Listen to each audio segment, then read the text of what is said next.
Sydney and Melbourne do not have the most capital growth when looking at property investing.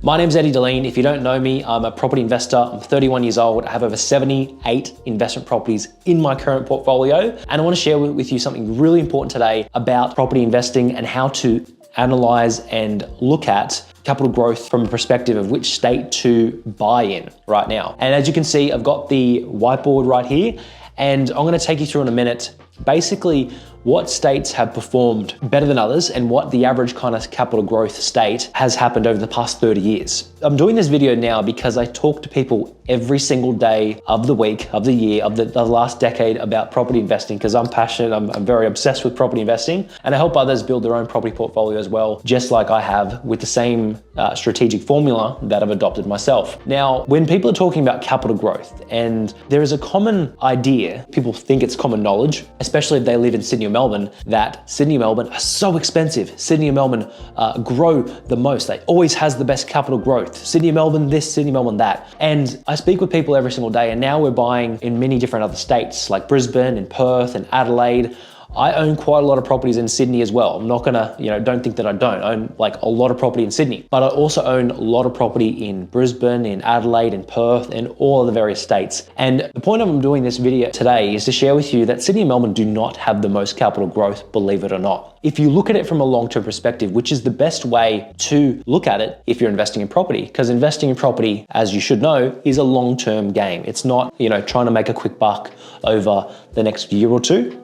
If you're getting started and you want to build a portfolio, you want to try to work towards building a passive income stream, it's about looking at it in 10 to 15 year increments, not 1 to 2 or 30 day timeframes. So with that, I'm going to take you through very unbelievable statistics and data today that have pulled up, that myself and my team have pulled up, and basically just proves that there's method behind the madness of how I built my portfolio and why anyone else can do it as well. So right here behind me, to jump into it, is we have a graph. Basically, we have data and statistics that basically analyze and show what the median house price was back in the 90s and what the median house price is as of last year in 2022. For those that of you are out there, you're probably wondering, well, how do you get all this data and statistics? And basically, should have put it down the bottom, but I'll put it in the actual links to the video. But basically, this is from information back here is from Australian Bureau of Statistics. And then the data from 2022 is from CoreLogic RP data. All right, so we'll put the links down below for you to check it out. That if you want this, basically click on the link of the video, inquire with us on the website, and we can send you through a lot more very cool information, PDFs, graphs, and tables and cash flow sheets that you can get to help yourself build your own property portfolio.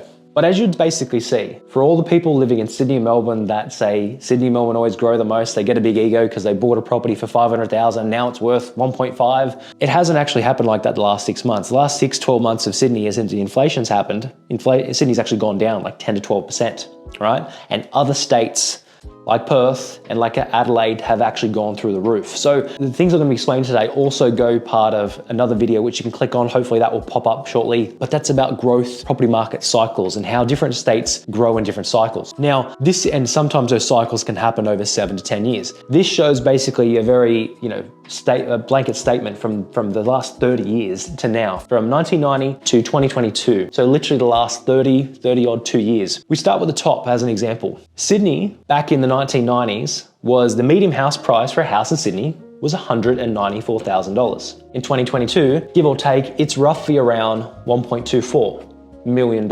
right? So then we look at the average, hopefully you can still see me, but if you look at the average growth rate, and this is the average change of this broken down each year from a compound growth perspective, you can see the average return is 5.98.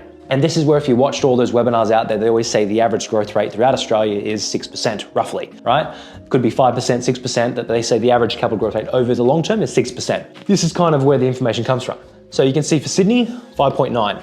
Melbourne, you can see 6.26, You can see the next one, which is Brisbane, 6.3, higher than all of them, right? Higher than Sydney and Melbourne, right? And I was telling people back a few years ago to invest in Brisbane, and people used to make fun of me for that, but what do you know? The market doubled in value, and Sydney and Melbourne didn't during that time. Then you've got Adelaide, 6.38, even higher, 6.38, even higher.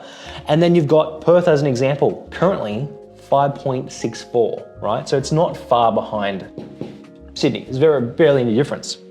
And then you've got Hobart, which actually, funnily enough, outperformed all of them in terms of percentage value. So what I want to draw your attention to is what the prices were back then versus what they are now. Because every single day of the week or month, I hear someone saying Sydney, well, Sydney's very expensive. It grows more. Sydney grows more. Whereas to me, Sydney does not grow more, right? You got to get it through your head. Sydney does not grow more. Melbourne does not grow more, right? Look at it. Which one grew more? Hobart grew the most. Sydney and Melbourne do not grow more. Sydney and Melbourne have always been more expensive. You've got to understand this. This is to me, it's so logical. Back in the 90s, which one was the most expensive? Sydney was most expensive, right? So now, which one's the most expensive? Sydney still is the most expensive. So I excuse my, going on a rant right now, but it's basically because it's I'm very passionate about this, but it gets like I've been doing this for quite a long time and I've answered this question thousands and thousands and thousands of times. Where people live in Sydney, they get a big head because they own a property and think, well, my property's worth 1.2 million, I'm cool, like I went up 700,000.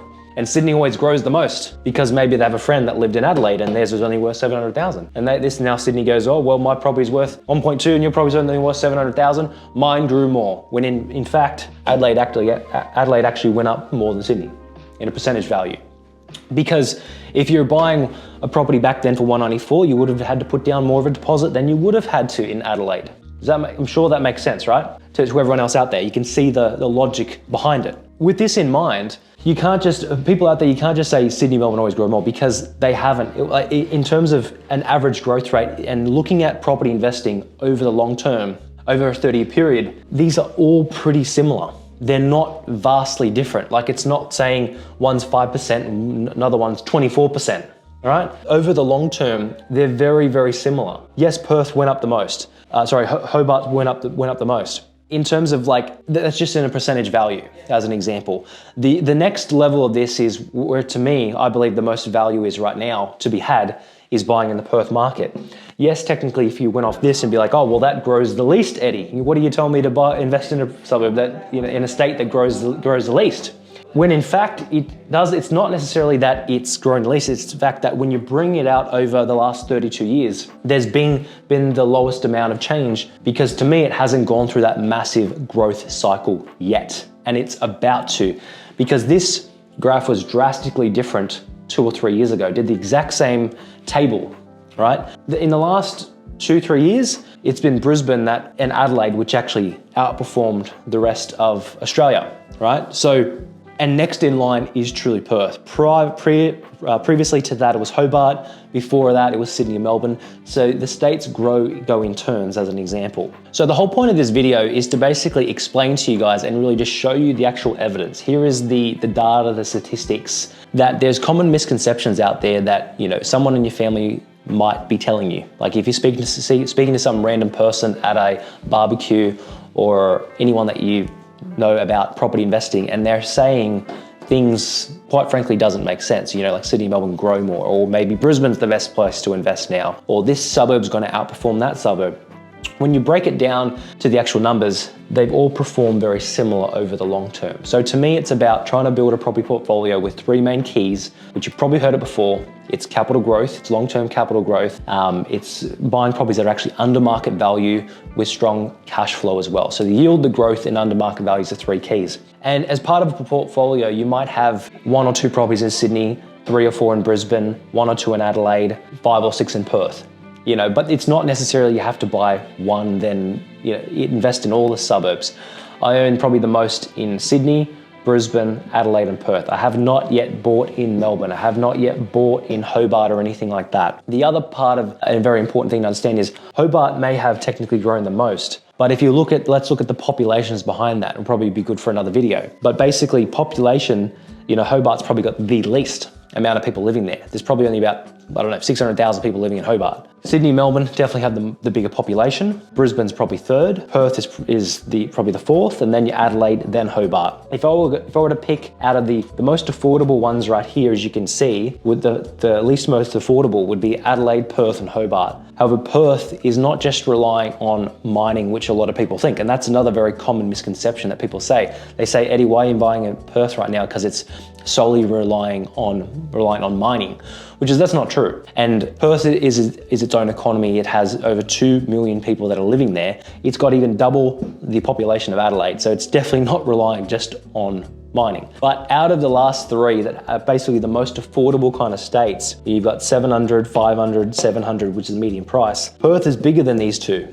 By far. It's double the size of Adelaide in terms of population and basically quadruple the size of Hobart. And then it's very, very much close to Brisbane. So the best value right now I see is in Perth. This will change. A couple of years ago, if you look at my old videos, it probably would have been Brisbane. It definitely was Brisbane. We bought more in Brisbane than anywhere else before. But this is just want to basically show you that you cannot believe what people tell you out there. Sydney does not grow the most. It always has been more expensive. It probably always will, with Melbourne, be the most expensive. It was expensive back in the 90s. It was more expensive than Brisbane. It was more expensive than all the other ones. Melbourne was the second most expensive, right? And pretty much it's the same trends. 30 years later, if you do this 15 years and 20 years and 30 years and 40 years, it'll likely still be the same. However, go to the other video, check out the growth cycles. You'll find there's periods, small periods of 2 to 5 years when a market will have a massive amount of growth and it will jump up by 30, 40%. So these will sometimes vary. I've seen other years where these reports were pulled, and I believe it was Adelaide or even Brisbane were the ones that actually technically had more growth than Hobart. Hobart was on the least, because if you did it right before the Hobart boom, then Hobart would have been about 5.7, still would have been in the fives, but very similar to like inflation rates, but with real estate. So again, this video is just to show everyone else out there, here is the data, here's the statistics. Many people don't look at it from this perspective, but look at it, property investing from a long term over 15, 20, 30 year period. You invest in the capital cities like that, you're gonna get generally the best kind of return in terms of capital growth, and do not follow the trend of everyone else thinking out there that Sydney, Melbourne grow the most. Here is the evidence. So with that, thank you for watching the video. If you found it interesting, comment below, ask a question, smash the subscribe button. Thanks so much for watching, and I'll see you in the next video. Bye for now.